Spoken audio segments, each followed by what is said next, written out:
क्या बताया बता। अब जो नहीं जानते, अभी से मेरा चैनल है, उसके ऊपर ओके करो, सब्सक्राइब करो और मेरे से जुड़े रहो। बोलिए। ओ राम मेरे घर आना, अरे राम मेरे घर आना, ओ राम मेरे घर आना।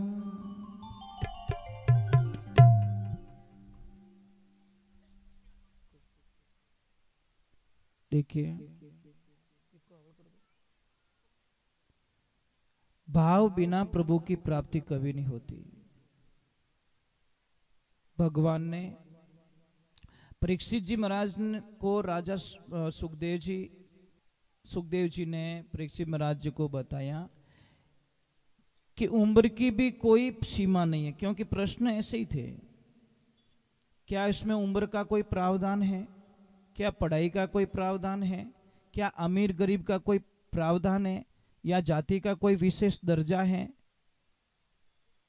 तो सारे मतलब उत्तर दिए कि पढ़ाई का कोई प्रावधान नहीं है, गजेंद्र का प्रमाण दिया गया, ऊंच नीच का कोई भेदभाव नहीं, सबरी मैया का दिया उत्तर, और बोला कि उम्र का कोई इसमें कोई लेवल होता है भाई कि 80 साल के बाद में इस भगवान मिलेला, तो उम्र का भी बोल दिया कि ध्रुव जी कितने साल के थे, प्रहलाद जी महाराज कितने साल के थे, उम्र का भी कोई इसमें बाध्य नहीं है।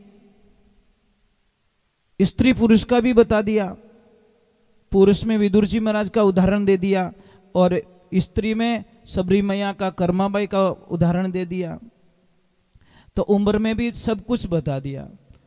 तो अब देखिए, थोड़ा जाति विशेष में कुछ लोगों को एक शंका रहती है कि जाति से आदमी महान होता है, जबकि शास्त्र में ऐसा कोई प्रमाण नहीं है। भगवान ने कहीं पे भी वेद पुराणों में, इस भागवत में तो नहीं है साहब।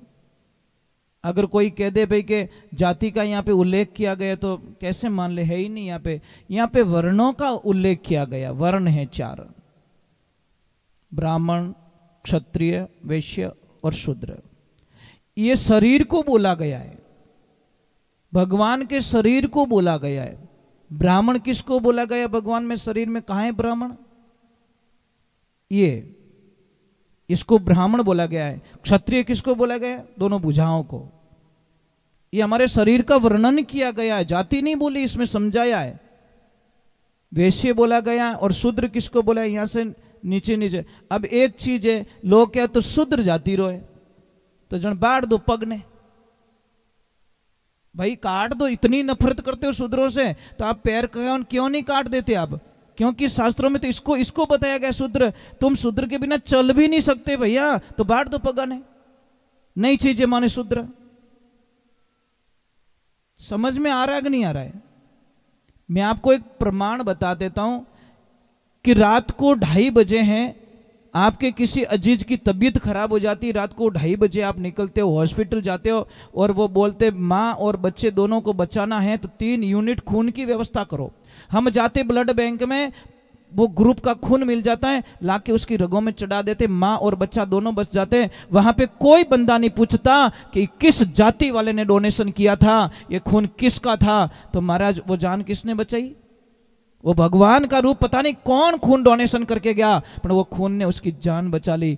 इसलिए ध्यान रखना, शास्त्रों में तो कहीं जाति का कोई विशेष वर्णन नहीं है, कहीं ऊंच नीच कर्मों से बताया गया है। आप अच्छे कर्म करोगे तो आप अच्छे लोग बनोगे, और नीचे कर्म करोगे तो आप नीच कहलाओगे।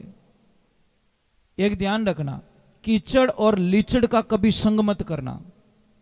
कीचड़ आपके कपड़े गंदे करेगा, कीचड़ होता है क्या करेगा, आपके कपड़े गंदे कर देगा। कोई बाटो तो कोई और फेंके पण अपना कपड़ा ही गंदा हो जाए, और लीचड़ के पास में बैठोगे आपकी बुद्धि को खराब कर देगा। वो क्या तो गलत गलत थाने फिल्मों देखा, गलत गलत डायलॉग सुनाई, गलत गलत आपको मार्ग बताएगा, क्योंकि वो लीचड़ है। आप ऐसे आदमी का संगत कीजिए, ऐसी बहन का संगत कीजिए जो सत्संग में जाती हो, सास ससुर की सेवा करती हो, पति को भगवान मानती हो। उसके पास में जाके बैठोगे तो आप भी एक दिन अपने पति को भगवान मानोगे, सास ससुर की सेवा में आपका मन लग जाएगा। और एडी करने कदी मत जाइजो। कोई आइन कह दे कि मने तो री आया बाद में मारो भींदरू कहनो नहीं मानो, तो एडी बाई कने कदी बैठ जो मती, थारी बर्बादी निश्चित है, क्योंकि वो बिन बींद्रो ही क्यों नहीं माने तो थारे कहीं घर में भलो कर दी। और ऐसे भाई के साथ में कभी मत बैठना जो बोलता गुस्सा आने के बाद में मैं हमारा बाप रो ही क्यों नहीं मानो, तो उसका साथ छोड़ने में तुम्हारी जिंदगी में सबसे बड़ी खुशी होगी, क्योंकि जो बाप रो नहीं हो सकियो वो जिंदगी में किन ही नहीं हो सके। महाराज शब्द हमारे थोड़े कड़वे हैं, बहुत कड़वे बोलता हूं, परंतु एक ध्यान रखना, सच बोलने में आनंद कुछ और है। महाराज जीवनो 2-4 जिंदगी है। तेजाजी महाराज ने 33 साल की उम्र में अपने जीवन को समाप्त कर दिया, अपने गाय माता को बचाते बचाते। और जब तक ब्रह्मांड रहेगा वीर तेजाजी महाराज का नाम कभी खत्म होने वाला नहीं है, क्योंकि गाय के लिए अपने जीवन को बलिदान कर दिया। कौन भूलेगा भगत सिंह को, कौन बनेगा भूलेगा सुभाष चंद्र बोस को, चंद्रशेखर आजाद, कौन भूलेगा। जब तक हिंदुस्तान का वर्चस्व है तब तक उनको कोई दिलों से निकाल, कौन भूलेगा महाराणा प्रताप को, कौन भूलेगा, कौन भूलेगा शिवाजी महाराज को, भूलेगा कोई। महाराज एक ध्यान रखना, अगर आप अच्छे बच्चे की कामना करते हो, देश के प्रति आपकी भावना है, विचारधारा है, तो बच्चों को इतना संस्कार भर दो वो मातृभूमि के लिए हंसते हंसते काम आ जाए, किसी के चक्कर में आके अपने प्राण ना त्यागे। ऐसा बच्चा मत बनाओ। कई लोग तो आज मर रहे हैं बच्चे, मिस कॉल नहीं आई और मैसेज नहीं आई जो मर गो। ये तारी भली होवे थारी मिसेज मिस कॉल में मरी तू। अरे मातृभूमि रे काम आवतो रे, गया रे काम आवतो भाई, धर्म रे काम आवतो, धर्म री रक्षा करतो तू मरतो तो थारा गांव रे माने बहुत बड़ो स्मारक बनतो, लोग पुतला बना बैठाए तने माला पहरावता, पर तू तो जिंदगी को जी लो, कितना जीना है, छोटा सा जीवन, छोटा सा। हंसते हंसते 3 दिन निकल गए, पता ही नहीं चला। ये समय कैसा जा रहा है, ट्रेन जैसा, एक एक सेकंड। ये लोग बर्थडे मनाते ने, मैंने इतो हसणो आवे उन माते, हैप्पी बर्थडे टू यू। बापड़ा 365 दिन कम पड़िया, घाटो हो गयो, 1 साल रो घाटो हो गयो, तुम ताली बजा रहे हो।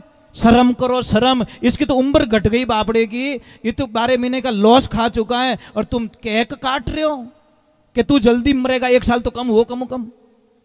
इसकी खुशी में वो बढ़ नहीं रहा है, वो घट रहा है साहब। और घटने की उम्र घटने की तुम खुशी मनाते हो, किस बात का जन्मदिन मनाते हो आप, किन बात रो भाई। एक तो उम्र कम होगी ऑलरेडी, 1 साल कम पड़ गो, और बड़ी आप तालियां बजावा, मोमबत्ती जला के बुझा देते हैं। ये अशुभ माना गया, ध्यान रखना। वो तो पता नहीं किनो ही भलो रियो जो को अपन वो डींगड़ो पकड़ाई दियो। नहीं महाराज, इतना ही जन्मदिन मनाने की खुशी है ना, जाके गायों को लापसी बनाओ और अपने बच्चे के हाथ से खिलाओ, गाय माता आशीर्वाद देगी, उसकी हजारों अनहोनी घटनाएं घटने से बच जाएगी। महाराज इतनी जन्मदिन की खुशी है तो ये करो ना। किसी गरीब को खाना खिला के आ जाओ, गरीब को कहीं पे भी देखो रोड पे गरीब बैठा है, उसको जाके पास में बैठ के झिमाना, देखो उसकी आत्मा से एक आशीर्वाद निकलता है, और उसका आशीर्वाद दुनिया में कोई टाल नहीं सकता। महाराज जन्मदिन ऐसे मनाओ ना, मनाना है तो। महाराज उदय सिंह जी निराश हो गए थे, विचार किया से मेवाड़ को कौन संभालेगा, कौन होगा ऐसा हमारा पुत्र रत्न जो इतना जिगर का टुकड़ा होगा, पर उसके लिए ऐसी मां चाहिए। अगर मां अच्छी नहीं मिली, देशभक्ति वाली नहीं मिली, तो मेरा बच्चा देशभक्त वाला कभी पैदा हो नहीं सकता। महाराज उदय सिंह जी जा रहे हैं, रास्ते में देखा एक बाईसा 4 टोकड़ियां ने पकड़ ले जावे रही, कितना 4 गाय रा बछड़ा। उदय सिंह जी दिमाग में आ गई, ये बाईसा, इससे होने वाला बच्चा इस देश में नाम अमर कर सकता है। जो अकेली बंदी 4 टोकड़ियां ने 4 बच्चियां ने अकेली लेन जावे रही है, तो इसका आत्मबल कितना जागृत होगा। और उन्हीं से शादी की और उन्हीं से महाराज कंवर साहब महाराणा प्रताप का जन्म हुआ, और उन्होंने पूरे देश में डंका बजा दिया। महाराज पहचान तो होनी चाहिए महाराज। देवियों, एक तो जितना आप मोबाइल यूज करोगे उतनी आपकी बर्बादी निश्चित है। एक लाइफ में ध्यान रखना, जितनी मोबाइल यूज करोगे उतनी बर्बादी निश्चित है, क्योंकि आने वाले जो बच्चे होंगे ना सब शायद जन्मते ही उनको मशीनों में रखना पड़ेगा। कारण क्या है, आप एनर्जी तो सारी उसमें खत्म कर लोगे। शास्त्र पढ़ने में करो, कुछ वीर योद्धाओं की कहानियां पढ़ो, जो आपकी मानसिक स्थिति अपने बच्चे में जाए और बच्चा जन्मते ही उसके भाव में देशभक्ति हो, विचारधाराएं अच्छी हो, ऐसा होना चाहिए। तो परीक्षित जी महाराज को सुखदेव जी महाराज यहाँ पे बहुत ही अच्छी चर्चा कर रहे, वापस नियम बता रहे कि करना क्या है, शुरुआत क्या करनी है। सबसे पहले अपने मन को कंट्रोल करना पड़ेगा। ओम नमो भगवते महाबले प्रक्रमाय मनोविलासित मन स्तंभ कुरु कुरु स्वाहा। इस मन को पहले अपने आप को वश में कीजिए तो कुछ होगा। देखो आप थोड़ी देर बैठते हो, आप पैरों को इधर करते हो, इधर करते हो, घड़ी का आगे पाछा रहे हो, मान्यता ही ऑथोरिटी नहीं है, ये भी तो आदेश नहीं है। 35 साल हो गए रात को पानी नहीं पिया, 35 वर्ष हो गए, 2 दिन नहीं, 35 सालों से शाम को संध्या काल में भोजन लेके खड़ा हो जाता हूं, उसके बाद में सुबह ही वापस पानी पिया जाता है। 35 वर्षों की यात्रा करते आ रहे हैं हम लोग, 1-2 दिन की बात नहीं है। मैं ये नहीं कहता कि आप बिना पानी रह जाओ, मैं ये नहीं कहता, क्योंकि वश की बात नहीं है। वहां पहुंचते पहुंचते पहुंचते पहुंचते बहुत हार्ड काम हो जाएगा। पैरों को भी तो इधर उधर नहीं कर सकते, क्यों मोरा पग नहीं दुखता रही, मोरे पग में हन्नो नहीं हले, नहीं कुछ नहीं होता। ये पैर कभी नहीं कहते कि महाराज अब मैं तो बाहर काटो, इतना टाइम कहीं मने फंसाइन बैठा हो, नहीं, ये कभी नहीं बोलते, क्योंकि इनको पता है कि हम साधना में बैठे हैं, साधना मिस ना हो जाए। इसलिए मैं आपसे वंदन करता हूं, हाथ जोड़ता हूं कि सबसे पहले बहुत ही अच्छी बात बताई सुखदेव जी महाराज ने राजा परीक्षित जी को। सबसे पहले बताई अहिंसा। यम और नियम दोनों अलग अलग बताए। यम में क्या बताया? अहिंसा। अहिंसा के बाद में बताया सत्य। हिंसा मत करो, कोई भी जीव को मत मारो। ब्रह्मांड में कोई जीव को मारने की मनुष्य को ऑथोरिटी दी गई नहीं है, भागवत जी कह रहे, मैं नहीं कह रहा हूं। फिर झूठ मत बोलो, असत्य का त्याग कर दीजिए, जो सजा मिलेगी धर्म पर सत्य पे मर जाना कोई बड़ी बात नहीं है। और तीसरा नंबर बताया आस्ते। आस्ते मतलब चोरी मत करो, करोड़ों का खजाना पड़ा है उसको भी छोड़ दो, क्योंकि वो हमारा नहीं है। और चौथे नंबर की बात बताइए अपरिग्रह। अपरिग्रह। और 5वें नंबर बताइए अपरिग्रह का मतलब क्या है पता है आपको? आवश्यकता से ज्यादा वस्तुएं इकट्ठी मत करो। आपको पता है आपके घर में ऐसी ऐसी चीजें पड़ी है जो कभी उपयोग में नहीं लाते हो आप, खाली लाए सजाई रख दी, जिसका कोई उपयोग नहीं है, वो चीजें घर में लाके मत रखो। अपरिग्रह बोला है। और ब्रह्मचर्य का पालन करो। आप भूखे रहने का तो व्रत करते हो, ब्रह्मचारी व्रत करते हो? ये समस्या है ना, तकलीफ तो यही तो आती है, आखा दिन भूखा मरिया और ब्रह्मचार्य का व्रत का पालन तोड़ दिया, तो क्यों उपवास करते हो भाई? क्यों करते, क्यों भूखे मरते हम लोग? व्रत में सबसे महान व्रत बताया ब्रह्मचार्य पालन का। 11 पूर्णिमा, अमावस्या और बीज, ये महीने के 6 दिन ऐसे आते हैं, तो कम से कम गृहस्थी जीवन का पालन करना चाहिए। समझ में आ रहा है कि नहीं आ रहा है? कौन कौन सा दिन बताया मैंने? 11 2 आती है, अमावस पूर्णिमा 4 दिन हो गए, और बीज भी 2 आती है। समझ में आ रही नहीं? तो इन दिनों में गृहस्थी जीवन का घर पे पालन करना चाहिए, क्यों घर भी तो एक मंदिर है। क्या है वो? सारी जगह आपका यूज करने की जगह थोड़ी होती, घर में भी एक मंदिर होता है। तो ये ध्यान रखो, घर को भी मंदिर के भाव से रखोगे तो आप गृहस्थी जीवन का पालन करोगे, और गृहस्थी जीवन का पालन करोगे तो हमारी विचारधाराएं शुद्ध होगी, और विचारधाराएं शुद्ध होगी तो हम आगे कुछ कर पाएंगे।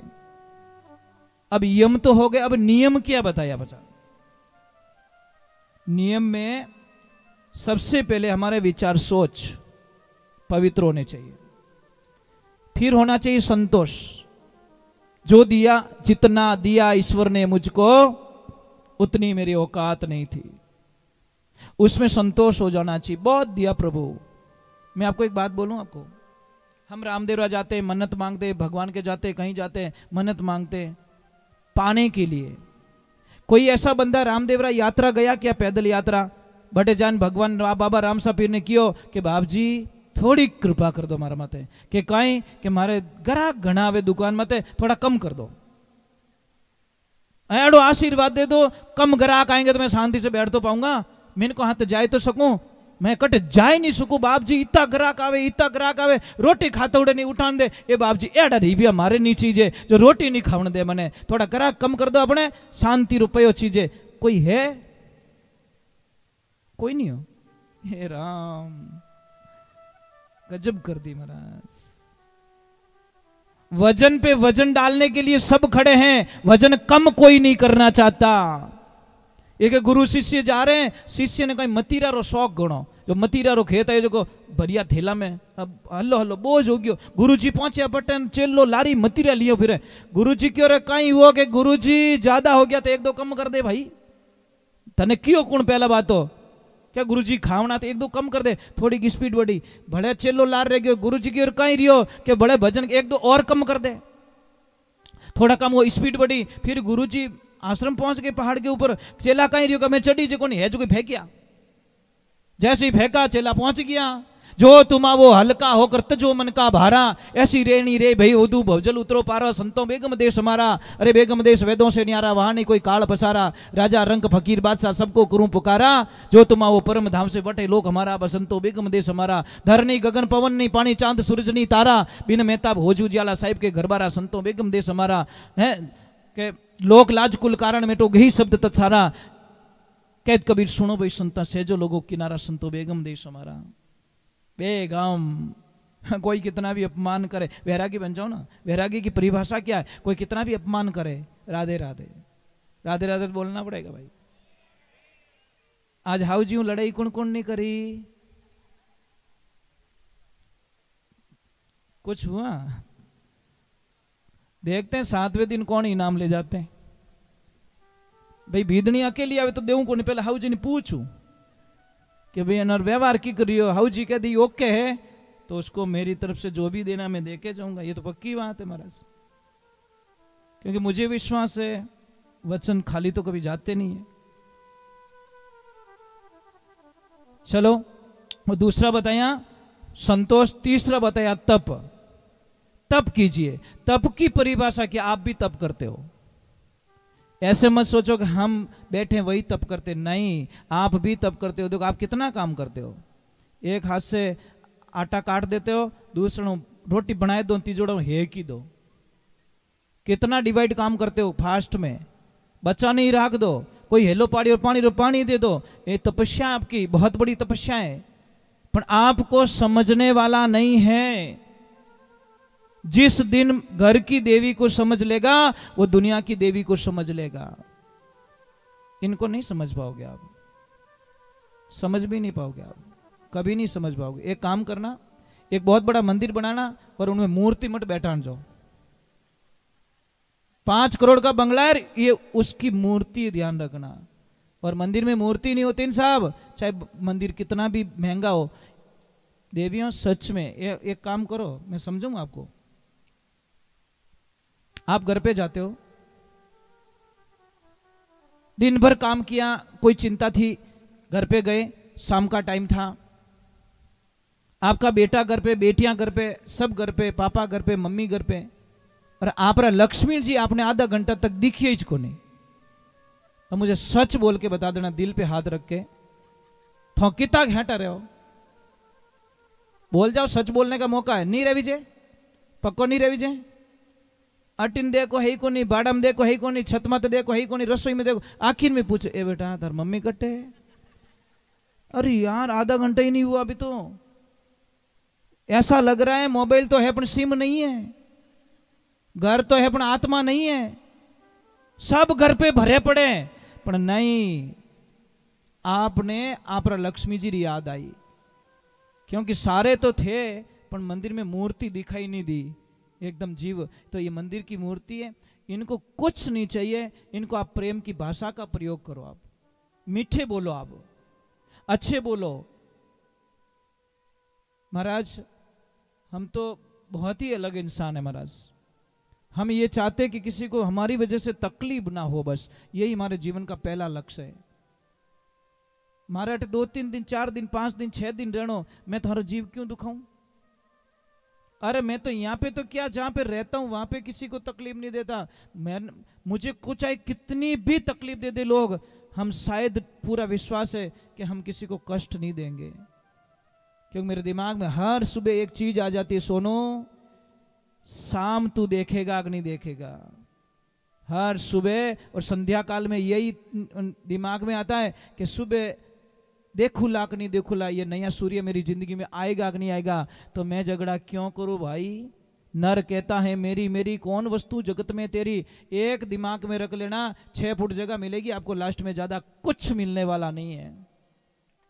जब दुनिया से चले जाओगे शमशान घाट में सिर्फ 6 फुट जगह मिलेगी आपको, सारी जगह पड़ी रहेगी बस ओई मारो ओई मारो ओई मारो। और एक आपसे प्रार्थना करूं, थोड़ा कड़वा नीमड़ा पत्ता है, चौथा कोरोना ही नहीं होवे महाराज। शास्त्र में तो घणो ही कहो नीम गिलो ही पियो, ओ पियो, बे पियो ही को नहीं महाराज। पीवता हो तो बुखार ही नहीं आवे। एक मां बेटी को फोन करती है कि बेटा शाम को दीपावली पूजने तू जल्दी से आ जाना, तेरे ससुराल में काम करके तू जल्दी से घर पे आ जाना, यहां पे भी तेरे हाथ से ही पूजा होगी। बेटी ने बोला कोई बात नहीं मम्मी मैं आ जाती हूं। मम्मी बाजार गई थी, बढ़िया अच्छी ब्रांडेड कंपनी के 6 गिलास लेके आई थी, ला के टेबल पे रख लिए। इधर बहू ने शाम को बोला कि मां मारू ही काम निवड़ को जाऊं पापा रे घरे, तो हाउ जी कहेंगे चुपचाप बैठ जा, तू कहीं करने जा बटे। बेचारी बोली नहीं बहू। जैसे ही बेटी आई तो थोड़ी उतावल में थी, उतावल में, और जैसे ही आई तो मां दी के सामने वो टेबल दिखी को नहीं आती, भचीड़ खाएगी। और जैसे ही भचीड़ खाई तो 6 गिलास टूट गए। मम्मी ने क्या बोला, बेटा चिंता मत करो, कोई चिंता मत, दीपावली का त्योहार है, कांच टूटना अति शुभ है, बेटा कोई चिंता की बात नहीं है। लो 6 गिलास टूट गए, ब्रांडेड गिलास टूट गए, कोई चिंता नहीं है, सगुन है, कांच टूटना अति शुभ माना गया शास्त्रों में, तू चिंता मत कर, तेरे को तो लगी नहीं, क्योंकि वो गिलास बेटी से टूट गए। और बहू सु टूटा रहता तो बहू ने चक्कर अनाइन छोड़ती डोकरी। अब भगवान की कृपा हुई, अब आई बेटी बैठी और बोला बहू 2 कप चाय बना के लेके आ। मेंबर कितने थे घर में, बहू के साथ में 3 थे, चाय कितनी मंगाई 2 कप। बेचारी बिदनी ने सोचा थोड़ी ज्यादा डाल देती हूँ, मैं भी थक गई हूँ सुबह से काम करके, थोड़ी मैं भी पी लूंगी। 2 कप तो उनको दे दिया, 1 कप जैसे पण बिदनी रा कर्म ही अड़ाई महाराज जी। हाँ कप हाथ में लियो, कप छूट गो, जैसे ही नीचे गिरा कप टूट गया, अब पूरा घर मत ले लियो डोकरी, इतो महंगो कप तोड़ दियो, यहाँ कर दियो। थारे घरे कदी एड़ा कप देखिया कहीं, थारे घरे एड़ा सोफा सेट देखिया कहीं, एड़ी टाइला देखी कहीं, एड़ी गाड़ी में कदी बैठी कहीं, ऐसा ऐसा ऐसा पूरा घर तब मत ले लियो। और बेटी से 6 गिलास टूट गए, कुछ भी फर्क नहीं पड़ा, सगुन है। बहू से 1 कप टूट गया, पूरा घर ही माथे ले लियो, तो ये अन्याय क्यों देवियो? 2 क्यों देखते हो आप? 2 मत देखो। बहू और बेटी एक जैसी दिखनी चाहिए तो आपके कभी तकलीफ नहीं आवे। और मैंने कई जगह पढ़ा है और मैंने कई जगह जानकारियां ली है। कुंवारा लड़का होता है ना साहब, आप कहीं पे भी चेक करवा देना, थोड़ी तपास भी कर लेना, जब तक लड़का कुंवारा होता है ना साहब, तब तक शायद 99% उसके माता पिता वृद्धाश्रम कभी नहीं पहुंचते महाराज। समझ में आ रहा है नहीं? कुंवारो लड़को होवे जब तक उना माँ बाप मने लागे आ वृद्धाश्रम पहुंचे ही को नहीं, पर जैसे ही कोई भवानी आवे घर में और माँ बाप ने क्या लपड़ा, इसका मतलब गलती किसकी है? इतना आपको जान नहीं सकते कि लड़का अकेला था तब तक इसने क्यों नहीं भेजा, पर ये आने के बाद में क्यों गए? हे देवियों, जो लड़कियां अपने सास ससुर को वृद्धाश्रम भिजवाती हैं उनसे मैं चैनल के माध्यम से एक बात कहना चाहता हूं कि आपके भी माँ बाप को जब कोई वृद्धाश्रम आपकी भाभी भेजेगी, उस दिन आपको के ऊपर क्या बीतेगी, थोड़ी ध्यान से सुन लेना मेरी बात को। क्यों क्यों अपने सास ससुर आपको इतने बेकार लगते हैं? अरे वे कितो ग्रहणों चले जाएंगे, दुनिया में जो आया है सब जाना होगा। इसीलिए तीसरी चीज बताई तप बताया, चौथा बताया स्वाध्याय, और पांचवा बताया चिंतन। यम और नियम ये बताए और इनकी साधना बताई सुखदेव जी महाराज ने राजा परीक्षित जी को। आप इतने लोग हो, माला फेरते हो? माला कौन कौन फेरते हो? ऊपर हाथ करो। एक हाथ हुआ, 2 3, चलो 1% तो हाथ ऊपर हुए कम से कम। हर मेरी माला ले जाना, क्या फर्क पड़ेगा भाई? माला फेरने के लिए तो ले रहे हो। हमारी तो सब कुछ साधना ही यही है, हमारी तो जो कुछ जमा पूंजी यही माला ही है।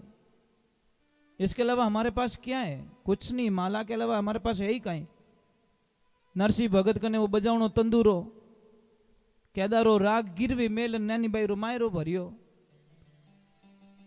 तो ये ध्यान रखने की चीज होती है कि हम लोग कभी कभी बहुत ही गलत मोड़ पे चले जाते हैं। तो बहुत ही सुंदर बात बताई। चलो एक बार थोड़ा जय बोलने में बोलो, जय श्री राम, राधे। नहीं, थोड़ा जोर से बोलो। अरे ऊंचा हाथ करो बाप जी, थान दुनिया देख रही है। राधे राधे। देखिए, जीवन ऐसा ना जियो जिससे लोग आपसे राड करें। सुनना, जीवन ऐसा मत जियो जिससे लोग आपसे राड करें। जीवन ऐसा जियो कि लोग आपसे लाड करें। राड नहीं, लाड करें। छोटा सा जीवन, चले जाएंगे दुनिया से। कोई मुस्कुराता हुआ जाता है, कोई क्या कर रहा है, कोई क्या कर रहा है, कोई क्या कर रहा है। महाराज कहते हैं कि आगे का प्रसंग आता है विदुर जी महाराज का। जब विदुर जी महाराज राजसभा में बैठे हैं, कौरवों पांडवों के बीच में थोड़ी अनबन हो जाती है, लड़ाई की परिस्थितियां बन जाती हैं। तब धृतराष्ट्र ने विदुर जी महाराज को पूछा। विदुर नीति बहुत प्रसिद्ध है, मतलब ज्ञान की नीति बहुत अच्छी थी उनकी। तो उनको पूछा कि विदुर जी क्या करें, क्या ना करें, आप सुझाव दीजिए मुझे। वो दासी पुत्र थे, फिर भी महाराज उनसे सलाह लेते थे, क्योंकि उनके पास इतनी बुद्धि थी कि मतलब अच्छे अच्छे लोग उनके पास में विचार विमर्श करने के लिए आते थे। तो विदुर जी ने एक ही शब्द का प्रयोग किया कि महाराज, अगर आप भला चाहते हो दुनिया का, भला चाहते हो अपने आप का, भला चाहते हो अपने पुत्रों का, तो आप अपने इस बेटे दुर्योधन को सदा के लिए राजकाज से बाहर निकाल दीजिए, छोड़ दीजिए इसे। ये बात सुन ली दुर्योधन ने और आके बोला, विदुर काका, यही कान भर रहे हो मेरे पिताजी के? बहुत खा लिया यहां पे तुमने, आज से आपका यहां से अंजल पानी बंद और चले जाओ यहां से। विदुर जी महाराज बोले, धन्य हो गया, आज मैं धन्य हो गया।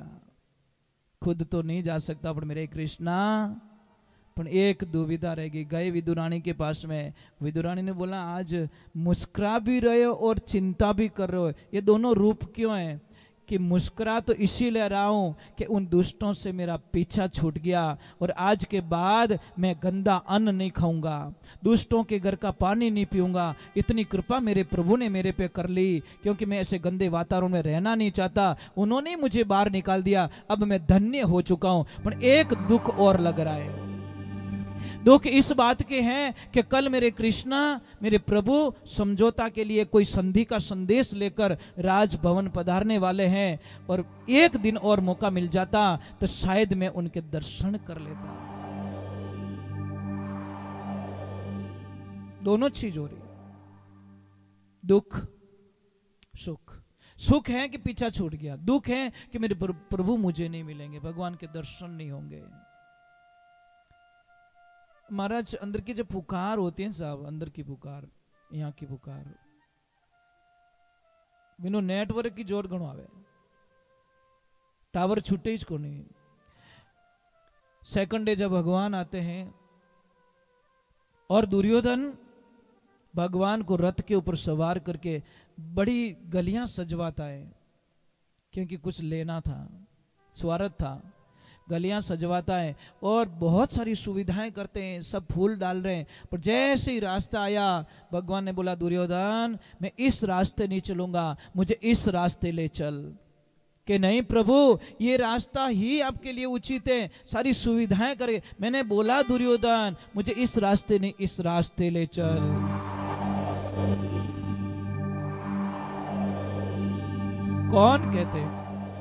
कौन कहते भगवान अपने भक्त का ध्यान नहीं रखता। जैसे महाराज जी के पास में छोटा बच्चा बैठा है, आपके पास कोई छोटा बच्चा है आपका, मुझे सच बताना, एक 15 मिनट आपकी आंखों से ओझल हो जाए तो आप जीव निकल जावे। समझ में आ रही नहीं, मतलब दिमाग ही काम करना छोड़ देगा, वो गयो कटे गयो कटे गयो कटे, उस टाइम आपको कुछ भी अच्छा नहीं लगेगा। कहते कि एक पत्नी और पति दोनों मेले में जाते हैं और उसका बाई का बच्चा बिछड़ जाता है, वो बाई पागल हो गई 15 मिनट में ही। मेरा बच्चा मेरा बच्चा मेरा बच्चा मेरा बच्चा मेरा बच्चा, पानी पीना भूल गई, आंख घुमा दी, श्वास लेना के कैसे हो गई, बेहोश हो गई। थोड़ी देर हुई, बच्चा मिल गया, बच्चे को लाया गया और उसको बोला बेटा तू पुकार तेरी माँ को, तेरी ही आवाज उसको चेतना में ला सकती है, नहीं तो हमारे तो पूरे जब जो पर्पस थे खत्म हो गए। जैसे ही बच्चा ने उसकी माँ को बोला माँ माँ, एकदम माँ की आंखें खुली और छाती से लपेट के बोली, मेरे लाल अगर तू चला गया होता, तू नहीं मिला होता तो मैं तो मर जाती रे बेटा, मैं तेरे बिना नहीं रह सकती, मेरे बच्चे तू कहाँ चला गया। ये सारा दृश्य उसका पति देख रहा है। पति खड़े खड़े रोने लगा, वारे भाई वाह। घर पे जाते हैं, कुछ नहीं बोला, वो घर पे जाते लक्ष्मी को बोलते 5 जोड़ी आपकी पैक करो, 5 जोड़ी मेरी पैक करता हूं। और चले गए रेलवे स्टेशन पे, बोले पति कहां जा रहे हो, कि कुछ मत बोल तू, सब मेरे साथ चल तू। जैसे ही रास्ते में आए और पत्नी ने पूछा पतिदेव कहां जा रहे हो, बता तो दो। कि पगली तेरा बेटा सिर्फ 15 मिनट के लिए तेरे से दूर हुआ, तेरी ये हालत हो गई, और ये बेटा 12 वर्षों से अपनी माँ से दूर है, उस माँ में क्या बीतती हो गई। आज मुझे आभास हो गया कि एक माँ अपने बेटे को कभी दिल से नहीं निकाल सकती, और मैं मेरी माँ के पास जा रहा हूँ। मुझे धन दौलत गाड़ी बंगला ऐसो आराम मुझे नहीं चाहिए, मुझे मेरी माँ चाहिए बस। तो महाराज जैसे मां अपने बच्चों का ख्याल रखती हैं, वैसे मेरे प्रभु अपने भक्तों का ख्याल रखते हैं। क्योंकि अंदर की पुकार थी, भगवान ने पहले ही सुन ली थी कि विदुर काका दुखी हो गए। अब जैसे इस रास्ते से निकले, बोले इतनी भीड़ में हमारा कैसे नंबर लगेगा, और वो भी दुर्योधन साथ में, हमको तो जाने ही नहीं देगा, पहले बात तो हमारा दुश्मन है। तो बोला ऊपर खड़े हो जाते छत पे, सब एक बार कृष्णा को निहार लेंगे, एक बार इन आंखों से उनके दर्शन कर लेंगे तो हमारा जीवन धन्य हो जाएगा। और जैसे ही गए, ऊपर नजर पड़ी और जोर से आवाज आ गई, कैसे हो विदुर काका। खुश हो गए एकदम। देखो हम उनको देख रहे, उन्होंने यहां पे आती हमको देख के बोला कैसे हो विदुर काका, इतना बोल के चले गए। राजसभा में जाते हैं, दुर्योधन से वार्तालाप होती है। दुर्योधन मानता नहीं है, अपनी भूमिका के लिए बोलता है कि आप कौन होते हो हमारा न्याय करने का। भगवान ने सिर्फ इतना बोला कि सिर्फ 5 गांव दे दो। कितना, ज्यादा नहीं मांगे थे पांडवों के लिए। हरे 5 रे गावे, हरे पंडवान रे दे दो, बाकी रे राज तुम्हारा रे। ये दुर्योधन कहना मानो हमारा। बैठना ने हस्तिनापुर दे दो, पुनः शहर सतारा। खाली ये 5 गांव मांगे रही हूं, ज्यादा नहीं मांगो। तो दुर्योधन कह रहा है अरे 5 गांव रे कहीं बात करो, मैं तो सुई की नोक जितनी जगह नहीं दूंगा इन पांडवों को। और कौन होते हो आप हमारा न्याय करने वाले? सबको आदेश दिया बांध दो इसको, ग्वाले को। ये न्याय कराने के लिए आया हमारी नगरी में, हमारे पास में। अरे जिंदगी भर गायां चराई, जिंदगी भर बांसुरी बजाई, आपने कब शस्त्र उठाया? अब हमें क्षत्रियों को समझाने के लिए आए? भगवान ने अपने ओरिजिनल विराट रूप धारण कर दिया। दुर्योधन थर थर कांपने लगा, सारे कांपने लगे कि तो अन्याय हो गया। दुर्योधन मूर्ख, तूने ये क्या कर दिया? अब दुर्योधन पैरों गिर रहा है, हाथ जोड़ रहा है, हे प्रभु बोल तो क्षमा करो। अब दुर्योधन ने बोला कि इनको खुश तो करना पड़ेगा, तो 56 भोग बनवाए। और दुर्योधन ने भगवान को बोला अपने कक्ष में चलो और थोड़ा भोजन प्रसाद ग्रहण कर लो। भगवान ने बोला भोजन 2 ही रीत से किया जाता है, या तो खाने वाले को भूख हो और जिमाने वाले का भाव हो। भूख मुझे है नहीं, जिमाने का तेरे में भाव है नहीं। जिमाने का तेरे में भाव नहीं है। अब देखिए कल की बात बोलो, कल दादाजी ने बोला कि भोजन प्रसाद हमारे घर लेना है। शायद इनको मन में भावना थी तो हमने बोल दिया हम आएंगे, जरूर आएंगे। क्यों मना करूं मैं? क्योंकि इनके भाव के आगे हमारी ना चलती, किसी की नहीं चलती, प्रेम के कारण। तो बहुत ही सुंदर एक भजन लिखे कोई महात्मा पुरुष,